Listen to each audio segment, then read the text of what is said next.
పోవటం తప్పితే ఓటు వేయొద్దని చెప్పిన తమ్మున్నది జగను చెప్పిన మాట చెప్పినట్టుగా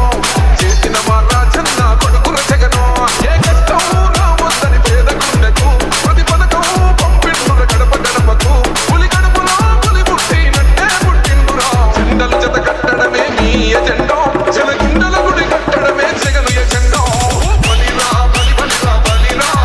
పులి వెందులలో పుట్టిందా పులిరా కుర్చీల కూర్చోవడమే మీ ఎజెండా జనమే ఇవ్వాలన్నది జగను ఎజెండా బలిరా బలి బలిరా బలిరా వేద బతుకుల మార్చినది ఆ పులిరా గవర్నెన్స్ లో ఇప్పుడు చూడని అభివృద్ధి ఈ రోజు జరుగుతా ఉంది. మొట్టమొదటిసారిగా స్కూళ్లు మారుతా ఉన్నాయి, గ్రూప్ రేట్లు మారుతా ఉన్నాయి, హాస్పిటల్స్ మొట్టమొదటిసారిగా ప్రివెంటివ్ కేర్ అన్నది దేశానికే పరిచయం చేస్తా ఉన్నాం. పోలీస్ క్లినిక్స్ ద్వారా ఈ 4 సంవత్సరాల కాలంలోనే ఏకంగా మా అన్న ప్రభుత్వం